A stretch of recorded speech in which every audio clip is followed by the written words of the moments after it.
All right, so I got some really great advice to start just consistently putting intros before the episode starts. So, a little backstory on Chase Erwin is that I went to the Kansas City Fitness Summit this past weekend, and he was one of the trainers that I got to meet and hang out with. He really stood out because he went out of his way to kind of get to know people, new people like myself that were coming for the first time. Obviously, I was a little shy, and he just had a great personality. And the more we talked, the more things that I kind of wanted to get to know about him. He sets a really good example for his family, for his colleagues, for people across the country, and other countries. So I hope you enjoy this one, and hopefully you can share it around because it was a funny one. Welcome to the Lifestyle Chase.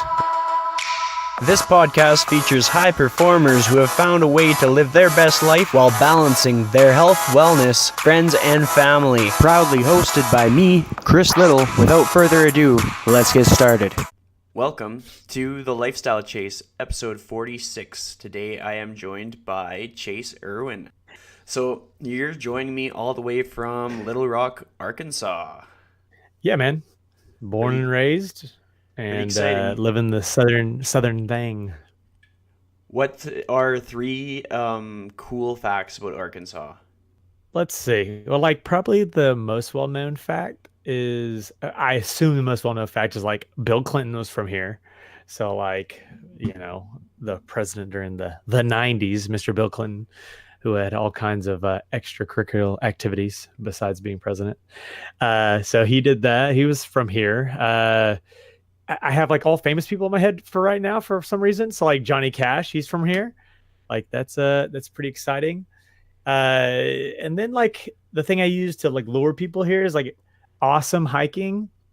We are the natural state. That's our tagline, I guess. So we've got lots of fun scenery. If you're not used to like a lot of green wherever you live, it's an awesome place to come check out for green and water and all kinds of stuff like that. So, fun outdoor activity if you're an enthusiast.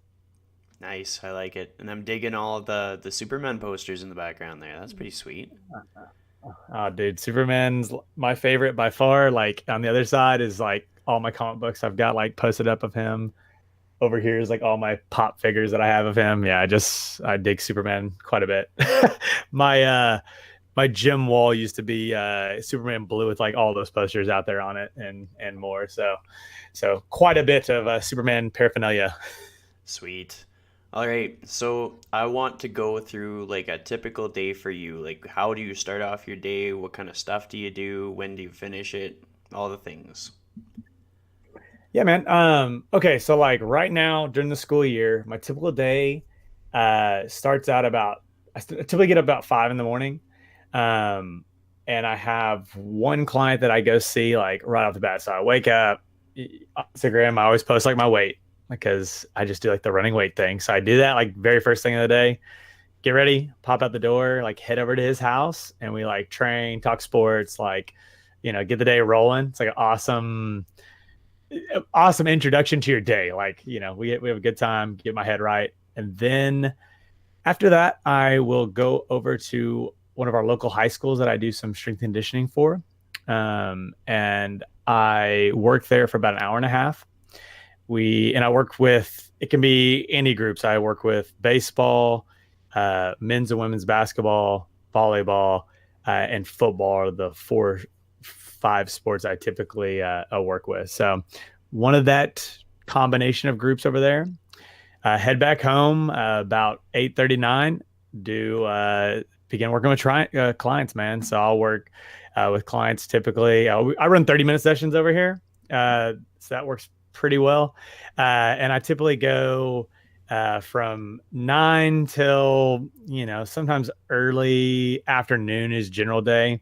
And I typically have a break there in the early afternoon, and won't pick up again until post work time. So 5 o'clock time, and I'll work until about 6:30. So not a crazy day. Generally, see about I don't know, generally 8 to 12 clients a day. So, works out pretty well. And then it's on to hanging out with the kiddos and working out myself, man. So yeah, that's generally my evening times is kids and working out. So past that, just whatever curveball, which rarely occurs, come into play. So Totally. That's a pretty cool routine. What was life like as a kid growing up in Arkansas? pretty chill, man. We're uh, mom and dad were awesome. I had a great childhood. Uh, I don't think there's anything super unique to Arkansas, like specifically as a kid. I mentioned all the outdoor stuff. That wasn't something like my family was like big into. Played a lot of sports growing up though, so that was generally where I spent most of my time. As a kid was playing baseball, so that's where I spent a lot of my free activity time. Other than that, man, tons of video games, which I'm still like big into. Play a bunch of video games. Uh, Hated school, had ADHD as a kid, still have it, but a little more understanding about it and how to like deal with it personally. So that's something that I grew up with, and kind of as I got closer to really like end of high school, I was able to get myself away from the medicating side of it. And once I did that, like everything's just like been pretty like cool with it, and haven't any issue with it since then. I'm trying to think of like anything like the only probably abnormal thing or something that most people didn't go through is that growing up, my parents were foster parents. And so I already have a big family. I have three biological siblings and then two adopted siblings. And then growing up, we had somewhere in the neighborhood of 60 or so children that were in or through our house at some point. And so that was like super cool. Gave me great perspective on life, like to see like what my life could be as far as like where these kids are coming from, and also just like the love my parents were able to give to all these kids, like whether they're in our house for a month or whether they're house for a couple of years. I got to see that. So that's something I'm always like very like blessed and happy to have like in my background, that I still take with me to this day, to like interacting with people or interacting with situations. So yeah, that was like life in Arkansas, I guess. Like nothing too out of the ordinary for the most part. So Yeah, it is neat. I think sometimes people forget how much the same everybody is. Like, doesn't matter where we're from, doesn't matter what country or anything like that. It's all the same things. oh yeah, oh yeah, dude. Like I think we were talking about like cartoons, like at the fitness summit. So yeah, I met Chris at the fitness summit. So this is awesome. Like reconnection a week later. But we were talking about like cartoons we watched, and in general we had the same cartoons. And it's like you don't it doesn't process because you're like, well, yeah, of course I saw the same cartoons as like my best friend down the street, but my Canadian friends north, just like, oh yeah, we all kind of saw the same thing, kind of experienced the same a lot of the same things growing up. So that's quite interesting. I thought it was really interesting. Yeah, me too. So, with video games, what is your favorite video game platform of all time? Holy cow. Okay, yeah. So all time. So currently, I pretty much just like play everything on like PC, but it definitely was not that way growing up. We all had like 64s and PS2s and Xbox. I would probably still kick it back to like, man, this is a hard one, because like the introduction of like the internet and being able to play with friends online, like for like that Xbox like 360 like generation was awesome. But I think I'd still go back to like N64 days and like playing GoldenEye with like a huge group of guys and like running like round robin tournaments at like big houses. Like that was just, it's super memorable like in my head. Yeah. Yeah, I'd have to say, like, I never personally owned a Nintendo 64, but my older brother bought like a PlayStation, and then he would trade his PlayStation for the N64. He would trade something else for something, and just like for a few months at a time. And yeah, for me it was like 007 GoldenEye. It was just like being able to play multiplayer. I really like the Zelda games, and I feel like those sort of like stuck with me more than the cooler games now. Oh, for sure, man. Like yeah, over the years I've had groupings of games that have like consumed like large amounts of time. So like for sure like all those 64 games had it. Then there was a certain game on Xbox, one of the Elder Scrolls game, Morrowind, and I probably pumped like upwards of like 700 hours into that game. Whew. Uh, the, well, the game I pumped the most time into was like one of my first PC games. Back when I graduated high school in 2005, I played a game called Guild Wars, and it was kind of like a World of Warcraft type game, like big MMO RPG type game. And I think by the time I was done playing that game, I'd put like somewhere in the neighborhood of like 4,500 hours into the game. And so that was like where I spent a lot of my time. And now, yeah, now I've been on last 4 or 5 years. I've been playing a game called League of Legends, and I still play that quite often. And I'm somewhere in the neighborhood of a couple thousand hours on that game now. So it's, when you put years into games, it just like, even if you don't play like a couple hours a night, it just adds up. It does. It does. So we're gonna spin this to family topic, and you kind of reflect on your parents and how they were so good in that they created a good environment for so many kids and for your family. And what are three qualities that really stand out about them that you aspire to have as you raise your family? Man, Chris, like I'd probably say the overarching theme of my entire childhood was our beliefs, man, our beliefs in God, and just what it meant to us. And we never, and this is always like a hard like subject to bring up because people have they have a very black and white like opinion on the subject. And I grew up on the side of the fence that it was all love all the time. That my parents, when they want, like, again, going back to the foster care thing, and this is where I got to see it at an early age, is that day one of a kid that, it was a stranger on the street, basically, would have been if you'd seen him walking around. But they brought him or her in and showed them love at day one, moment one. And just the amount of love that we had as a family in the household, and how they always attributed it back to like their relationship with God, and how they had been given so much in their life because of their beliefs, and they wanted to pass that along as best they could. And so that always manifests itself in this love, and how those connections were deepened through faith and being able to spread what you've been given out in front of you. So kind of like two answers was that their faith and their belief system, I want to have that, and I want it to manifest it in my life and in my family and my house into love, and to show that like how caring you can be as a human. Like it's just so easy anymore. Like you see it all the time on the internet. I see it all the time on the internet where people just don't care. They'd much rather get like their point across and take a person from being a human and a person, and kind of dumb them down to just like an idea, and that's it. And they're willing to like crap on that idea, crap on that person, their feelings, everything else. And when at the end of the day, it's someone sitting behind that monitor, it's sitting somebody, is behind that keyboard. And so that love is something that I want to like show my kids and show like people around me, that even though we believe different and we can be different people, that doesn't change the fact that we're humans, like, we're people, and you got to treat other people with like the same love and respect you'd want to have. And so the faith, the love, and then probably like the last thing like that I gathered, and this definitely from my dad's side as a kid, but definitely as my mom has a organization dealing with foster kids now, so I really see it a lot now in her. It's just a work ethic. They worked very hard. My dad started out as like basically like a banker, doing that thing, kind of like a small time manager there, and was like worked his way up like big time in one of our local companies.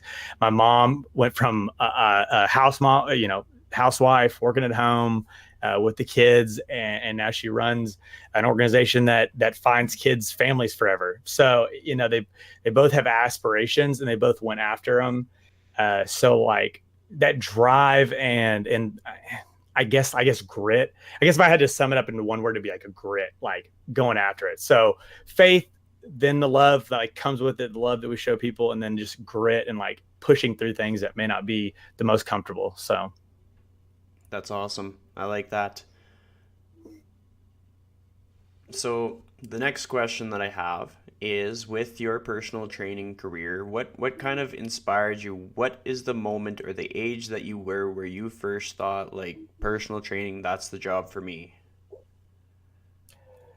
This is quite interesting. So just a quick background. Growing up, I was a super skinny kid. So I had ADHD. I was on medication that like didn't help the situation. Always like cut my appetite. Literally in high school, the biggest part of my arms were my elbows. Like, period. It's like my favorite like statement to make because it's like a true to life statement.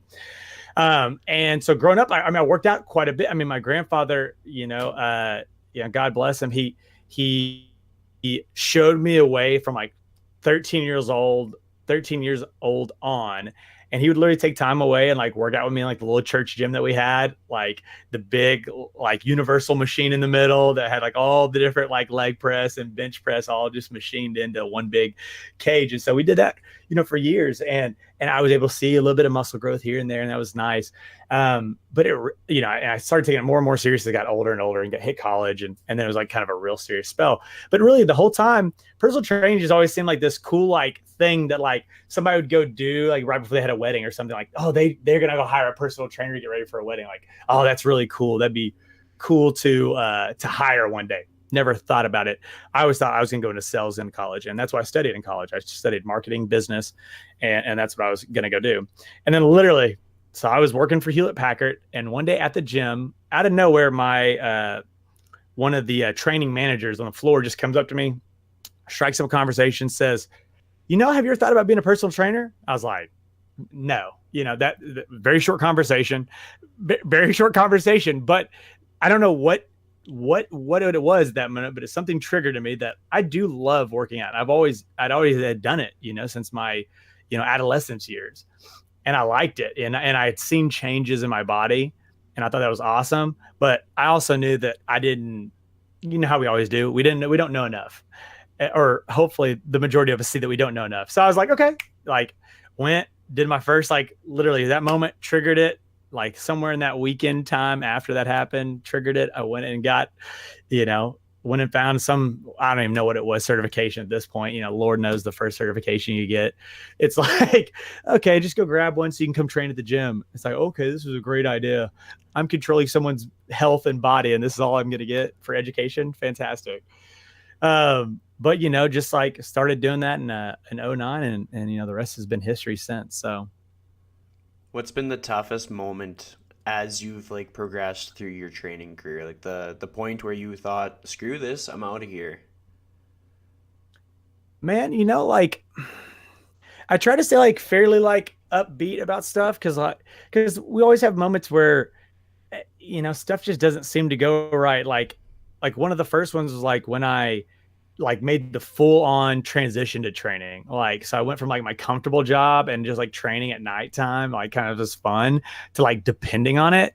That was like very like hard on the soul. Cause like I had a kid on the way. Like, it's like, I don't know if this is going to work, dude. Thankfully, like I had enough clients that came over from the gym I was at when I was full time, and we kind of just made it work. And then like, I mean, even to this day, man, like trying to make this transition now, like back in 2012 and 13, I like ran online training pretty well, and like it felt good, but I did a pretty crap job of like, in all honesty, like I just didn't know how to transition my in-person services to online as well. Even though I was given these, I had like 40 or 50 clients at the time because of the Fitocracy platform that I was a part of back then. And so like, it was like, it was awesome that I had all these like bodies, but I didn't know how to do it. And so I failed pretty miserably, like ran the first group okay, but had very poor follow-up and very poor like growth materials. And so did a pretty crummy job. And just like looking back at it now, it's like a more or less just a failure.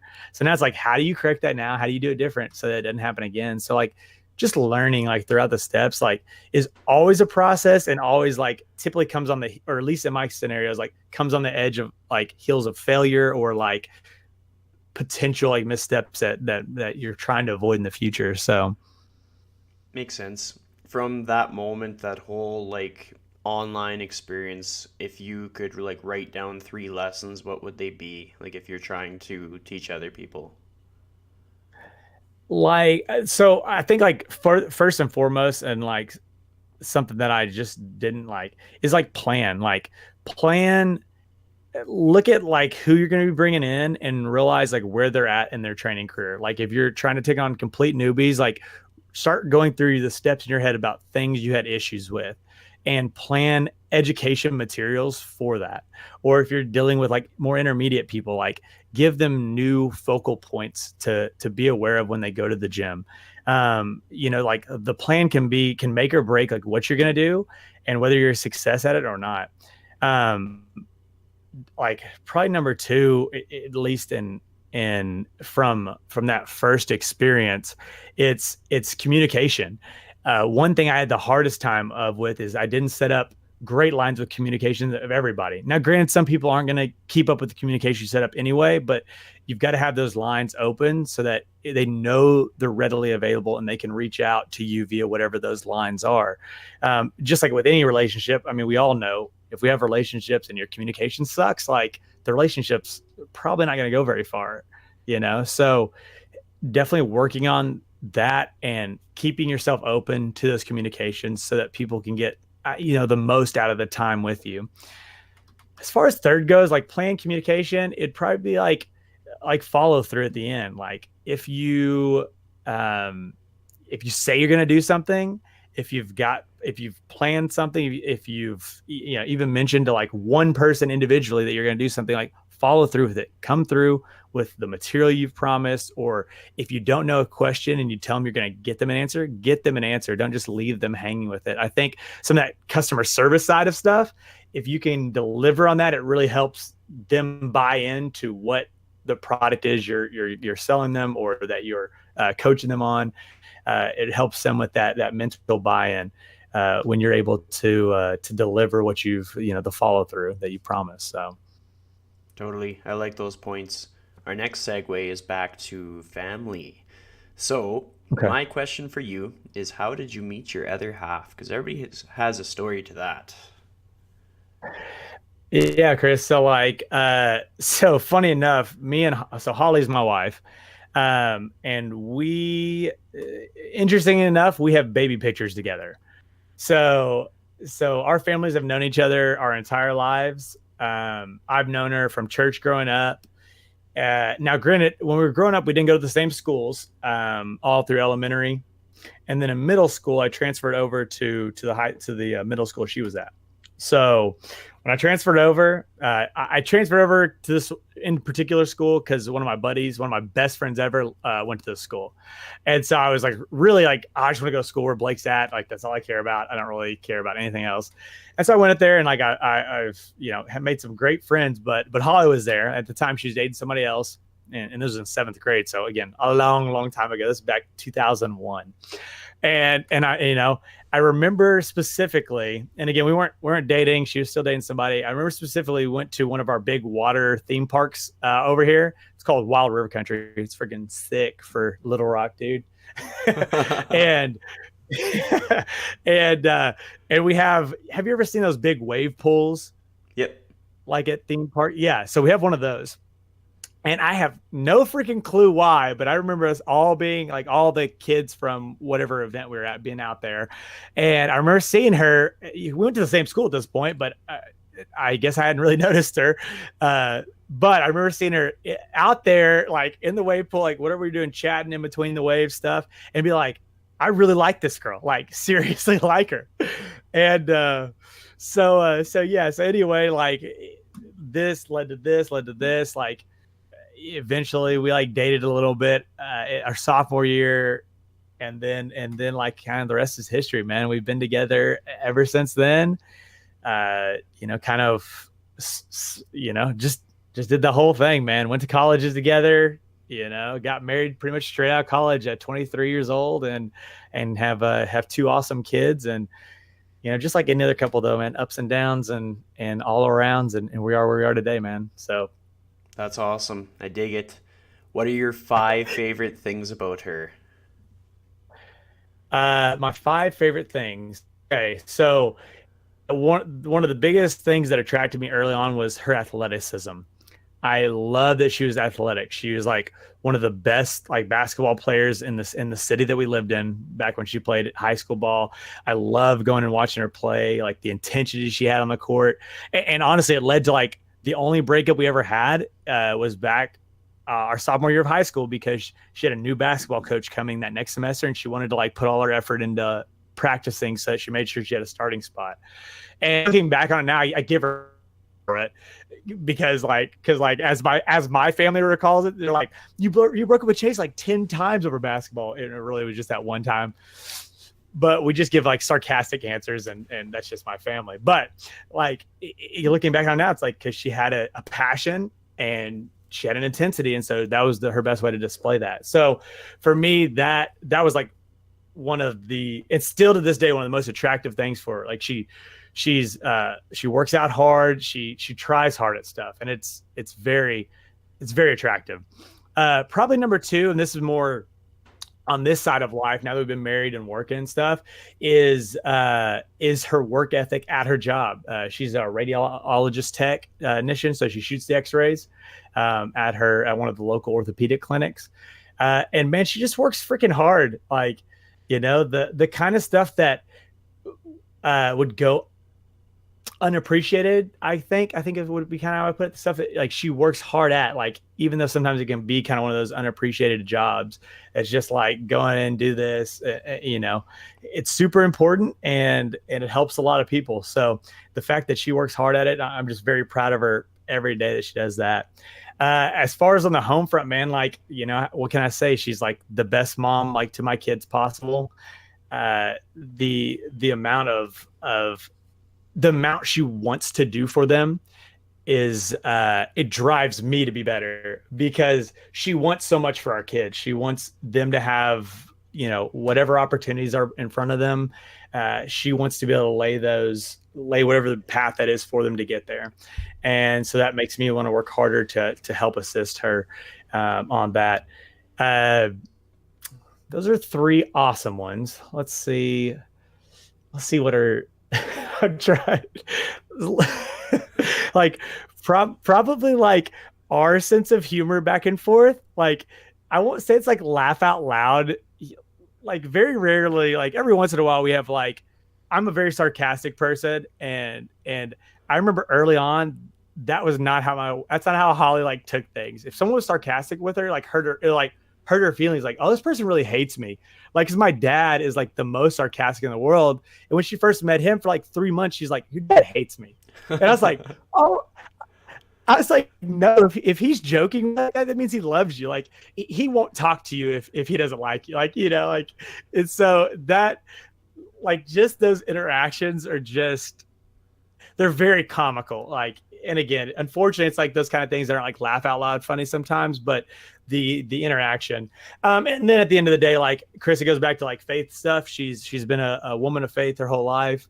Again, we all have our ups and downs, and me and her have had the same, like, in our faith, but we've come back to like our grounding point in the Lord, and to see that and to see it kind of radiate from her, it just, I can't be blessed more than I am, man. So those are probably like the 5 things. I'm sure if I had a little more time, I could have some more quirky ones, but those are the 5 things I probably give you off the top of my head. So That's awesome. I like those. I think what really stood out to me was how, like, you did like a family trip to go to the fitness summit. Like, everybody jumped in the van. So what's that like, integrating fitness into your life like that, making it a whole family thing? Like, you're doing something, they're doing it with you. man, like, I honestly think, like, besides my faith, it's the greatest thing I can pass along to my kids. Is because it's something that can stick with you forever. It's not like a sports skill that, like, as soon as you age out of like whatever, you can't use it anymore. It's something that physically makes them strong.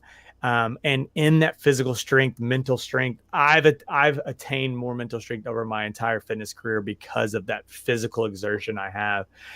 So I want it to be something they can find pleasure in. They can find, an outlet in whenever you need some release from life itself. And just at the end of the day, be something you're able to look at and say, like, this is enjoyable to me because it changes me. And so hopefully at some point that's something they fall in love with. It's not ever going to be something I thrust upon them because it's my ideals of it, but it's definitely something that I want them to see their dad and their mom doing and showing and being about. Because at the end of the day, and Chris, once you have kids, or if you ever have kids, or if you're around kids, you'll see it. They follow more by seeing than hearing.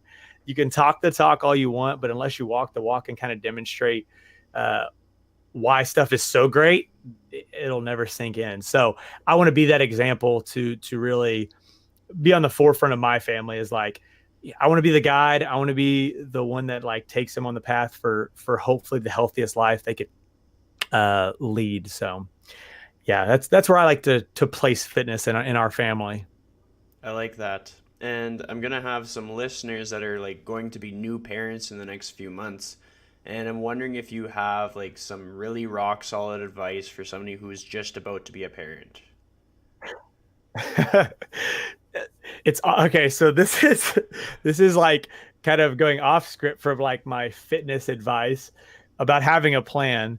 So when you're a new parent, you'll have an awesome plan and you'll have all these like great ideas that are spinning in your head. And you're like, all right, this is how we're going to do it. This is the schedule we're going to keep. We're going to run it perfectly. And then your kid's going to be born. And then you might as well just light the house on fire and like run away from it. Cause like all of those like awesome plans, like will be gone, man. Cause some people, so I shouldn't say that because some people really, really tried hard to stick to the plan. But I think that adds a layer of stress on you as a parent. So you don't get to enjoy that time as much as you could if you just deviated from the plan just a little bit to make some exceptions. Because again, your kid is your child, a human being, a person. They're not going to be they're not going to be perfect. They're going to have moments where like, you want to shake them and you want to do, you don't want to be there with them. And that's okay. That's totally normal.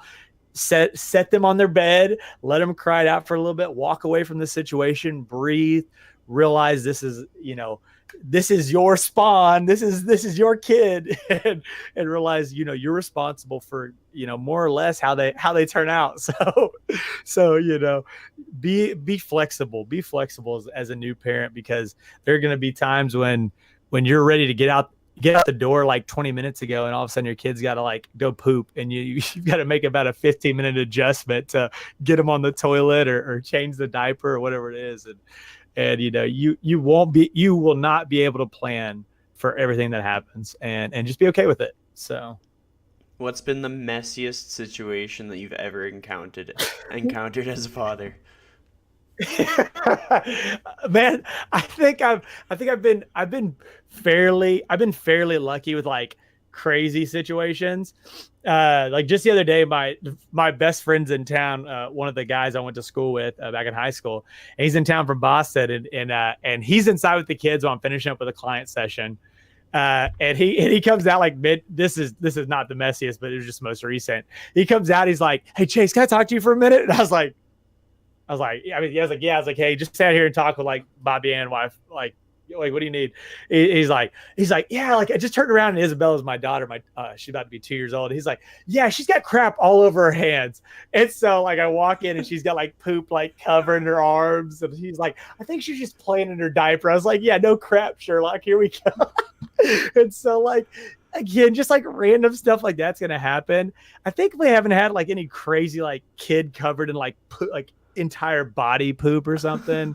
like I've had horrible stories about that. Like thankfully that hasn't happened, but you'll definitely get literally up to your arms and crap like every once in a while. So so prepare yourself.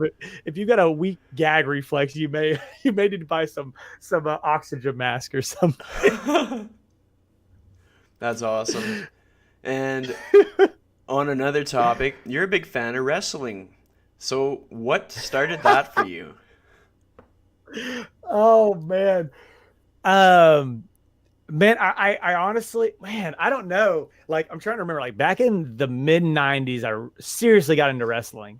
Like, right before the WCW, WWF feuds and like the NWO time frame, like all that, like maybe right before that, like 95.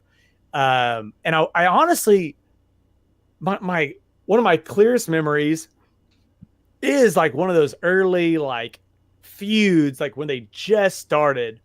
But I also, like, one of my best memories is like N64 WCW versus NWO, like one of the video games. I remember playing the crap out of that game. But I had a pretty good recollection of wrestlers prior to that, so that definitely wasn't my first like feeling of it. But I really just think I like the characters. Like, I love that feeling of being somebody else. I really dig that. Like, for years on fitness stuff, I went by, like, it's still my name on Instagram, Blackout Trainer. And literally my stick was like, I always wore like a freaking black bandana in every picture, like over my mouth. Like, it was just my stick. I freaking have like a slideshow of like 50 people on this website doing it, like right before one of my competitions. I don't know, just I like characters, and I like people who are able to act out these like intricate characters in front of millions of people who know like there is a gimmick, but they're still able to hold these. I don't know. It's just very interesting to me. I love the dynamics of how storylines play out when they're well written, just like a good TV show, just that it's happening. And it's like huge muscled up dudes that are like ripped up. And obviously that fits well with fitness. So just was super intriguing back then. And still to this day, I definitely don't watch like near what I used to, but it's still intriguing to me, like when they have good characters in the lineup. So I like that. So, it was like the last night of the summit, and you did like a spot on wrestling impression. Can you share an impression with our listeners? so a little bit of background. One of my favorite grouping of videos on YouTube, or at least it used to be. I haven't watched them much anymore. But like, it was like old, like, Macho Man Randy Savage, like whenever he was doing like his shoots with like Mean Gene or something, and he'd always have like crazy like terminology, or like crazy like things he was trying to like allude to, and like he'd always be like, "Oh yeah, Mean Gene, like, here we go, brother, we're gonna," like, and when he would get into it and he'd start popping out like cream of corns and like, oh man, it was like so crazy. So like, I think I did the like Ultimate Warrior one for you, where Ultimate Warrior is like literally he has to be coked out of his mind for this like one shoot he did, where he's talking about like getting his race is called the War. That's what he called him. And like, he literally was like talking like, "So yeah, brother, we're going to get the Warriors, and we're going to load up on the jet engine, and we're going to load up with the rocket fuel, and we're going to take ourselves into outer space. And it's going to be," and like, he just goes on this rant, and it is again, it looks like he's coke fueled freaking rage machine, and it is great, man. It is. Like, if you haven't ever watched them, just go on. They'll give you a good laugh, and like, you'll see grown men play characters that grown men probably should be playing, but they're way more enjoyable than than anything else. That's awesome. I love that. So, you're like probably one of the most positive people that I've encountered in a long time. And what is your secret? What do you do every week to stay so positive? Oh man, Chris, like, uh, like, I don't know if it's like that much of a secret. It's I wake up, and it's gotta be back to like my view on the world, man. We're all like super different. We all have things that are different. I don't let people's differences like change how I feel about them as people. I may disagree with things. I think people get so caught up in those disagreements that it really like hammers them internally, that it changes how they feel about themselves, or they feel like they must build up these big defenses to always be prepared to counter whatever the world has to throw at them. And why I think defenses is good, and it's good to have those things, it really shuts you down to people sometimes. And when you're shut down, you just can't be yourself.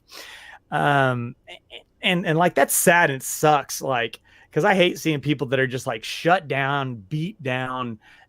They've got things that oppress like their way of thinking, or how or who they want to be. Like, I think really we all have a sense of who we want to be inside, but sometimes I think our situations can lead us to get to the point where we're like, I can't be that person.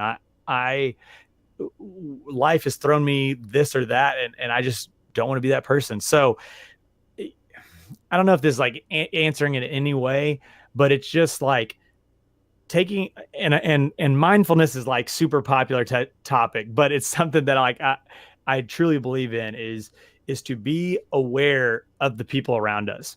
Now, I don't mean conform to the people around us, but just be aware of like the things that people are going through around us, and realizing that we are very blessed to be where we're at. We've got a roof over our heads. We've got food on the table every day. We have the luxury to go train our bodies and put ourselves through pain, where people are in pain of no choice of their own every single day. And so to be able to like just take that small step out of my own life and see that, I'm very blessed. And then, man, like at the end of the day, like I told you earlier, like it's faith, man. It's the belief that there's something bigger than me and there's a purpose bigger than me in the world. And if I can show a little bit of love, a little bit of light through my actions or through a smile or whatever it is, I want to do that, because I don't want to miss an opportunity to change someone's day. And who knows how that one day of change like snowballs into something else for their life. So if I'm in my head, if I'm off of that for a day, for a moment, there's an opportunity that could be missed, and I don't want to miss an opportunity. So That's a good explanation. I like it. My next question for you is, in your training experiences, like you would have worked with a lot of different clients, but there's usually like one or two, maybe three moments that really stand out. And it's like the client had a big win, or it was just something that taught you about like, this is why you're in the industry. Can you reflect on a few of those moments? yeah, man. So I'm gonna use a non-client first off. Um, if any trainers listening to this, or anybody that has a significant other or spouse, will know it's very hard in anything you do when you're working with your girlfriend, boyfriend, significant wife, husband.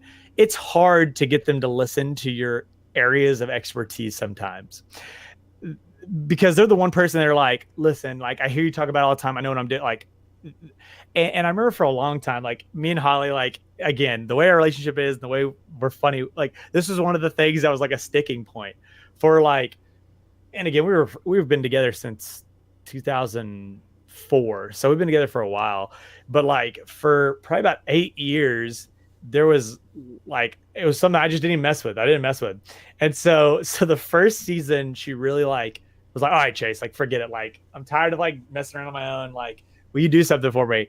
And so which I like again, like this is more like just a win for all all trainers out there, that people can be helped. You just have to this is more like sometimes you just have to give people space to grow and realize like where they lack. And she realized that she was strong and she could work out hard, but she needed a little extra guidance at certain ways of the road. Looking back at it now, there were things that I would do different, but she was able to lose like somewhere in the neighborhood of like 35 pounds. She didn't have a ton to lose, but 35 pounds, like all her stuff went up, and she just got to see like what was possible.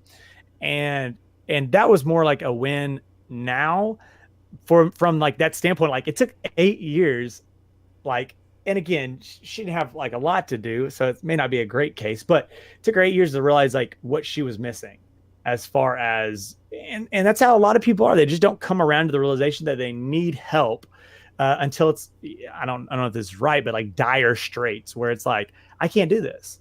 And then they might turn to you. So it's always good to like be aware from a training perspective, to like be there like for people. And again, it kind of goes back, like don't try not to have a bad day, because you don't ever know like when that person might need your help that day, and that might be a time for you to kind of grow in yourself and grow your business, grow things of that nature. More recently, I've had a few guys go on year long kind of like changing their bodies type stuff, and I think this is where I really would love to see myself work is basically young dudes, both these guys in their 20s. One coming from the overweight and trying to get down, and one coming from the, I won't say necessarily underweight, but definitely like skinnier side of things and trying to come up muscular wise.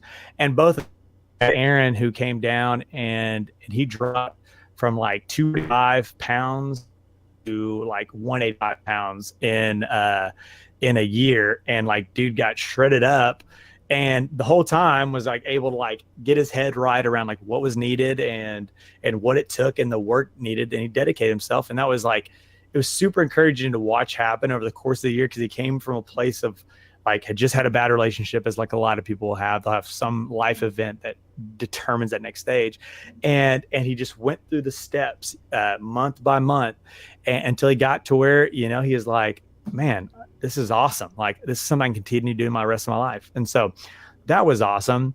Then Andrew, he just finished up his with me a few months ago, his year. He's still over here, but he kind of had the opposite thing where he was trying to basically gain size. And so over the course of the year, his crazy thing was, and everyone will see it kind of as they go through their own journey. Sometimes it won't necessarily be like a scale victory, but because like he really didn't gain much weight, but his muscle mass was crazy. I think he was like somewhere in the neighborhood of like 6 inches wider in his shoulders by the end of the year, the same body weight. Like, it just did crazy things he's able to see. And you know, he does filmmaking for a living, and he was in one of his buddies' film. He's like, dude, I love it when they tell me to take my shirt off now. Like, that's like, you know, I was like, hell yeah. I was like, you better request all your freaking scenes be shirtless. This is how I advertise. That's awesome. This is my advertisement. So like, I've been fortunate enough to work with people for a long, long time. I've had people in their older years that just like being able to get up and down like staircases at basketball games have been like just awesome pieces of puzzles that they put together over the years. And that stuff's awesome as well. Like, but those are probably like two, like the more like dramatic ones I've had recently were those two guys. And again, that's kind of like where I see myself being, is because that was me as a kid. Like, when I was growing up in my late teens, early 20s, was the kid that like, oh, the hopeless skinny kid that will never do anything. They'll never have an ounce of muscle. And it's like, dude, with like some dedication and with better knowledge than I had, you could make it happen in a much shorter period of time. So I like it. That's good. So yeah, next question is, which would you choose if you had to choose, pizza or donaires? What the hell? What's a donaire? What? I didn't even think of that. That's awesome. So donaires are apparently specific to Canada. Hey, what are these donaires, eh? That one caught me off guard. So yeah, donaires are like. I was like, You go ahead. oh, okay, no, I was like, donuts, duh, I know what you're talking about. I was like, dude, that Canadian accent really hit that donut hardcore. All right, so donaires they take like meat, and nobody that I know knows what kind of meat, but they take that and they season it, and then they put it into this big chunk. Then the chunk like rotates and gets heated up, and then they cut off little slabs and they put it in a wrap with donair sauce. It's pretty good, and then you add some veggies. So like it like reminds me of like gyros is like what it reminds me of. They had like the big lamb, like, and they'll like slice up the lamb like on the same kind of rotisserie type thing. Yeah, and they'll go and they'll basically shave it. Okay. So like in that scenario, pizza 100%. Like, for sure, I would do a meat lovers pizza, deep crust. Like, yeah, for sure. Nice. Donaire, man, bring me one of those donairs whenever you come down there. Totally, I'll have to like sweet talk them at customs. Like, what the hell is this? I don't know, man. Just let me go. let me let me be. Let me be. Don't touch me. Oh, dude, that's hilarious. Oh, So, Canada. on the topic of funny things, what's the funniest thing that's ever happened to you in a training session? Oh boy. Um, shoot. Funniest thing that's ever happened in a training session. Man,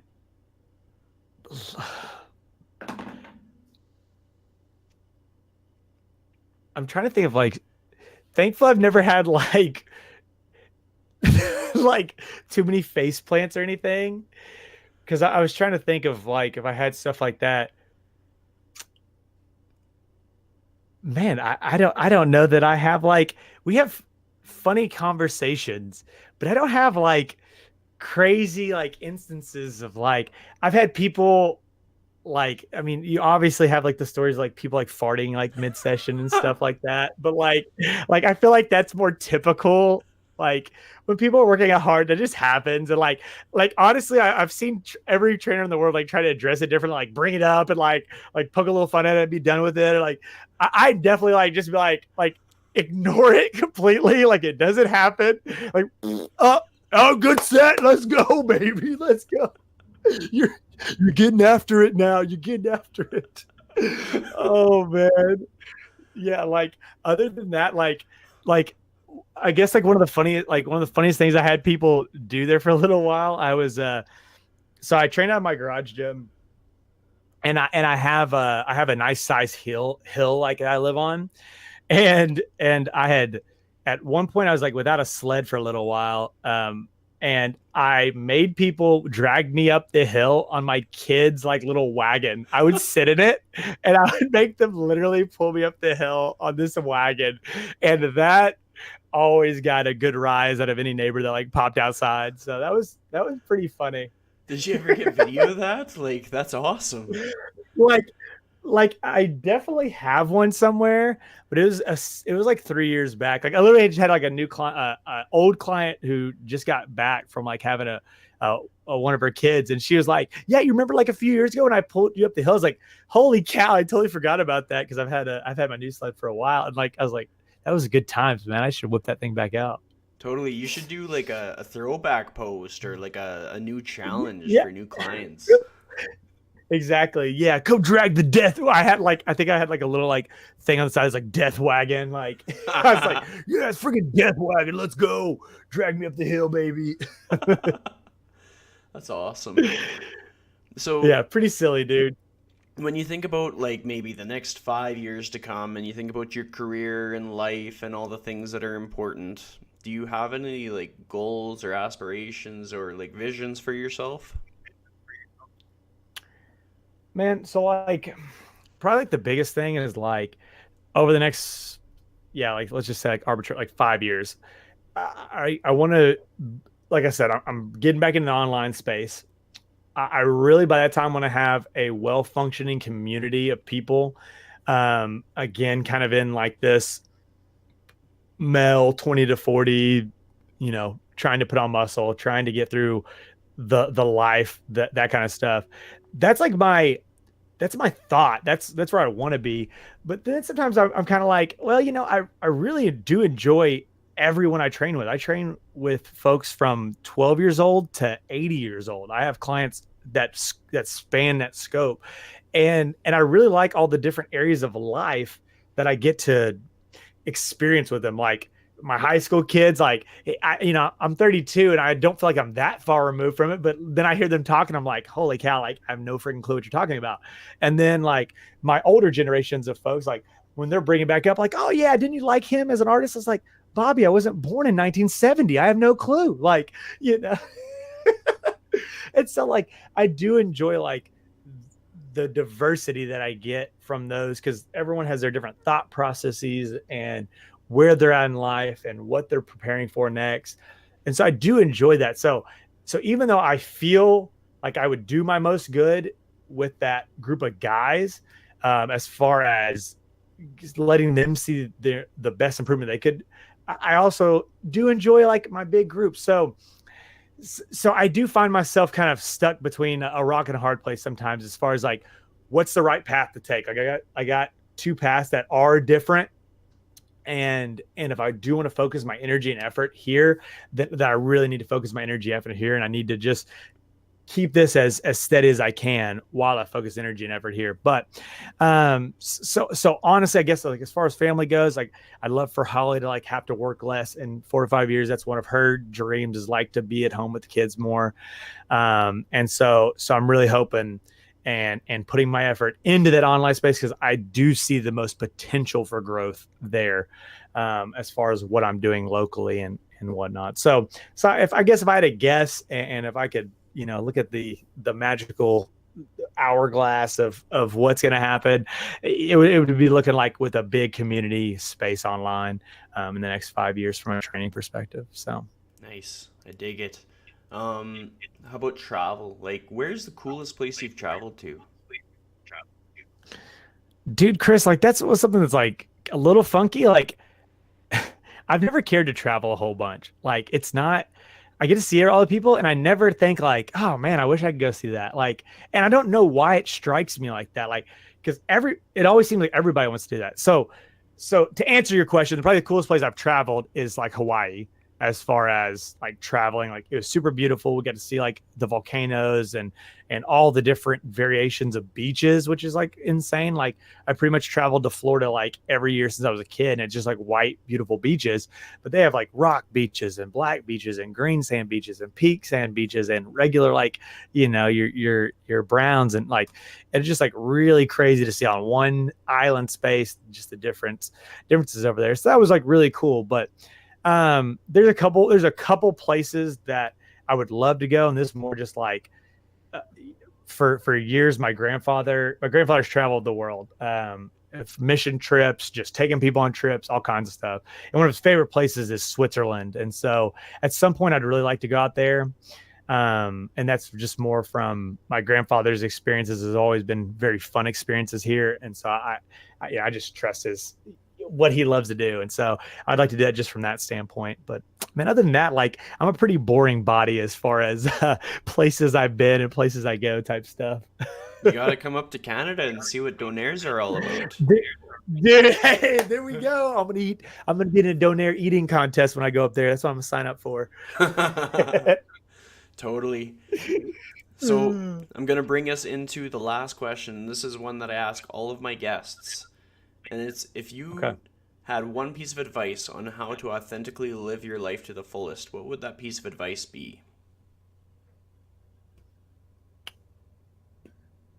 Well, I'll kind of go back to like um the kind of my upbringing, and that is, take a step back from where you're at in your life every once in a while. Take a look at the people around you, the people you interact with every single day, and realize they're all trying to do their best in whatever it may be. It may not mesh 100% with how you feel, how you believe, how you want the people around you to be, but realize they're trying their best to whatever they do. Situations, upbringings for them, things that have led them to the position they're in, may be the thing that's affecting them. And you could be that one light, that one good spot, that one positive thing they have to look to every single day. But if you choose to be the down and out soul, and they just get to see another one of that, they grow no stronger. You don't get to empower the people around you with your actions.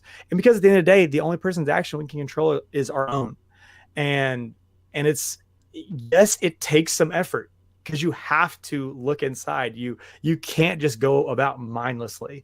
So if you have anything to say, take a step back from where you are, realize that we are very, very fortunate and blessed to be in the positions we're in. It may not be the ultimate position we want to be in, but we're very fortunate to be in the circumstance we're in. If you're listening to this podcast, you're very blessed to be where you're at, because you have means far greater than most of the world. And realize that you can impact someone's day by how you choose to live.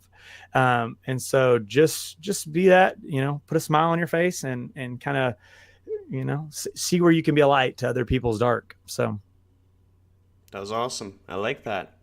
So, thanks for joining me today. Yeah, dude. I really, yeah, dude. I loved meeting you last weekend, man.